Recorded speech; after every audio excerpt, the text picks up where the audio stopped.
मुल्क भर में शब बारात अक़ीदत व एहतराम के साथ मनाई जा रही है। मसाजिद और घरों पर नफली इबादत का एहतमाम। बड़ी तादाद में लोग फातिह खानी के लिए कब्रिस्तान भी जा रहे हैं। कब्रिस्तानों के बाहर इस्तकबालिया कैंप कायम।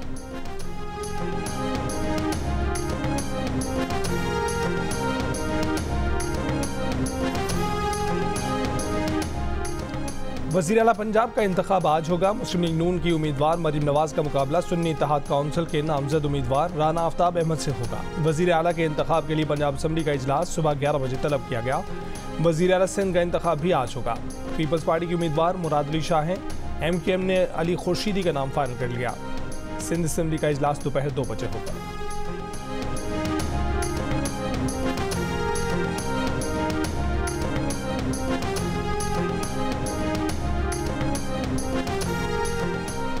तीन रोज रह गए। सदर आरिफ अलवी ने कौमी असम्बली का इजलास बुलाने की समरी पर अब तक दस्तखत नहीं किए। न समरी मंजूर की न मुस्तरद की, सिर्फ ज़बानी मौक़िफ़ सामने आया। ज़राए के मुताबिक सदर का कहना है कि ऐवान अभी मुकम्मल नहीं, कुछ मखसूस नशिस्तों का फैसला होना बाकी है। निगरान वफाकी हुकूमत का कहना है कि अगर सदर इजलास नहीं भी बुलाते तो 29 फरवरी को कौमी असम्बली का इजलास हर सूरत में हो जाएगा और आइन के मुताबिक होगा।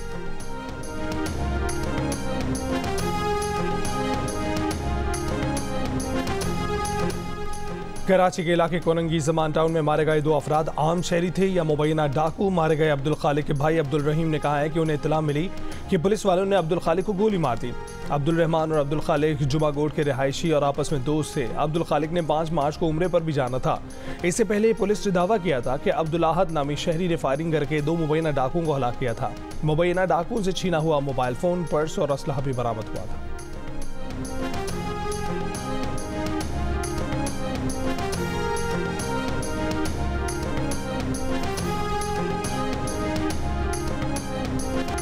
बिहाड़ी की तहसील बुरेबाला की हदूद में मुबैना मुकाबला, डाकू हलाक डाकू ने चंद रोज कबल ताजिर को भत्ता न देने पर कत्ल किया था।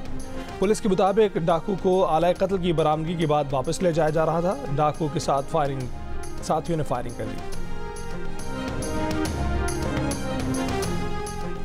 बानी PTI की साइफर और तोशाखाना केस में सजा के खिलाफ अपीलों पर इस्लामाबाद हाई कोर्ट ने खसूसी बेंच तश्कील दे दिया। चीफ जस्टिस आमिर फारूक और जस्टिस गुल हसन औरंगजेब पर मुश्तमिल खसूसी बेंच बुशा बीबी की तोशाखाना केस में और शाह महमूद कुरैशी की साइफर केस में सजा के खिलाफ अपीलों पर आज समाअत करेगा।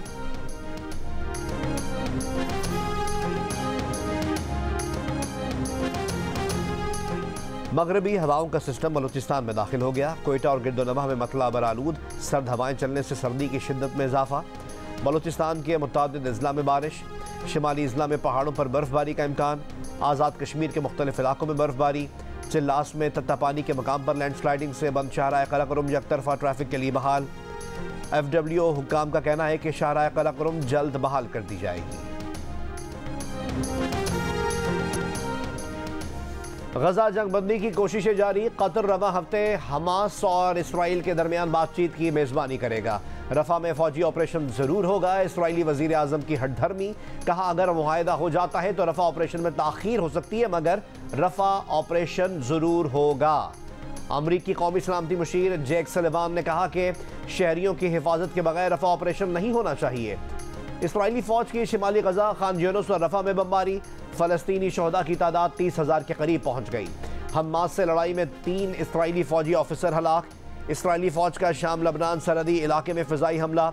हिज़्बुल्लाह के 2 अरकान जाम हक। हिज़्बुल्लाह ने इसराइल में फौजी बैरक्स को मिसाइल हमलों का निशाना बनाया।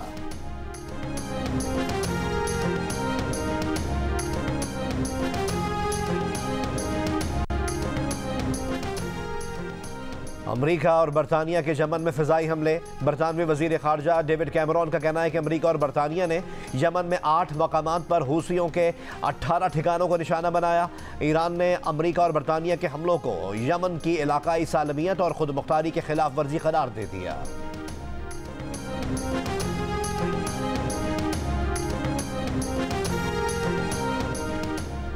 OIC वज़रा इत्तलात का तुर्की में गैर मामूली इजलास। फ़लस्तीनियों की मुनज़्ज़म नस्ल कुशी की मज़म्मत, कहा खित्ते में अमन का वाहिद रास्ता मशरक़ी बैतुल मक़दस के साथ फ़लस्तीनी रियासत का क़याम है।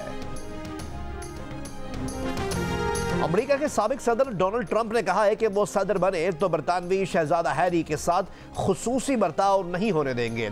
बाइडन इंतजामिया ने बरतानवी जोड़े पर बहुत ज्यादा मेहरबानी की है। ट्रंप ने कहा कि शहजादा हैरी ने मलका एलिजाबेथ को धोखा दिया था। इस बात पर शहजादा हैरी को माफ नहीं किया जा सकता। वो दोबारा सदर बने तो शहजादा हैरी की कोई मदद नहीं करेंगे। शहजादा हैरी और उनकी अहलिया मेगन मार्कल 2020 से अमेरिका में मौजूद हैं।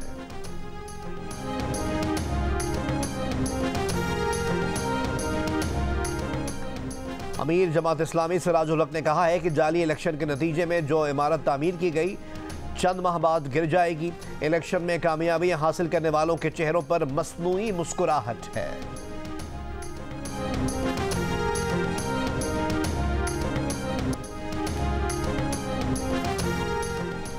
फिजाई आलूदगी अल्जाइमर का बाइस बन सकती है। अमरीकी साइंसदानों ने खबरदार कर दिया। कहा कि आलूदा फिजा के पार्टिकुलेट मैटर्स दिमाग पर एम्ब्लॉयड की तह बढ़ाने का बाइस बनते हैं, जिससे अल्जाइमर के मरज का खदशा बढ़ जाता है।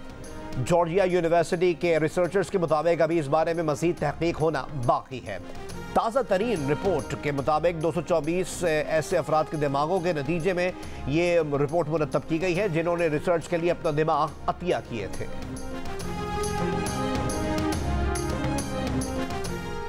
पासपोर्ट हासिल करने वालों के लिए खुशखबरी। मुल्क भर में तमाम पासपोर्ट डिलीवरी काउंटर 2 मार्च से 31 मार्च तक हफ्ते और इतवार को भी खुलेंगे। अवाम पासपोर्ट के हुसूल के लिए छुट्टी के रोज भी 9 बजे से 1 बजे तक राब्ता कर सकते हैं। डीजी इमिग्रेशन एंड पासपोर्ट के मुताबिक इक़दाम का मकसद आज़मीन हज को सहूलियात पहुंचाना है।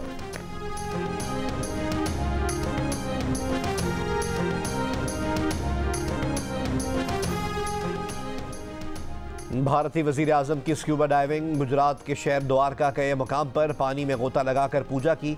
मोदी ने अपनी तस्वीर सोशल मीडिया पर शेयर की और इसे रूहानी लिहाज से बेहतरीन तजुर्बा करार दिया। पाकिस्तान सुपर लीग 9 के 9वें रोज के मैचेस में मुल्तान सुल्तान्स ने कोयटा ग्लैडिएटर्स को 13 रन से शिकस्त दे दी। दिन के दूसरे मैच में लाहौर कलंदर्स अपने 5वें मैच में भी फतह ना पा सकी। पेशावर ज़ल्मी ने 8 रन से हरा दिया। लाहौर कलंदर्स के विंडर ड्यूसन नाकाबिल शिकस्त सेंचुरी इनिंग्स के बावजूद भी अपनी टीम को ना जितवा सके।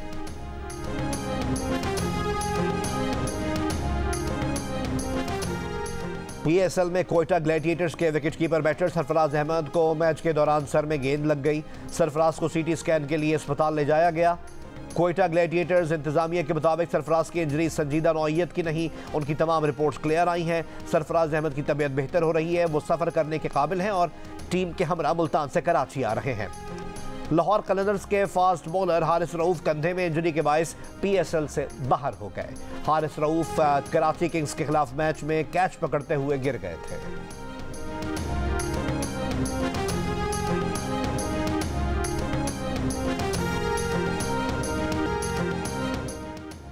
और सऊदी दारुल-हुकूमत रियाद में पहली बार मिक्स मार्शल आर्ट्स के मुकाबले अब्दुल्ला अल कहतानी ने भारत के फाइटर को पहले ही राउंड में नॉकआउट करके मुकाबला अपने नाम कर लिया। मजमूई तौर पर 11 मुकाबले हुए, शायकीन खूब महसूस हुए।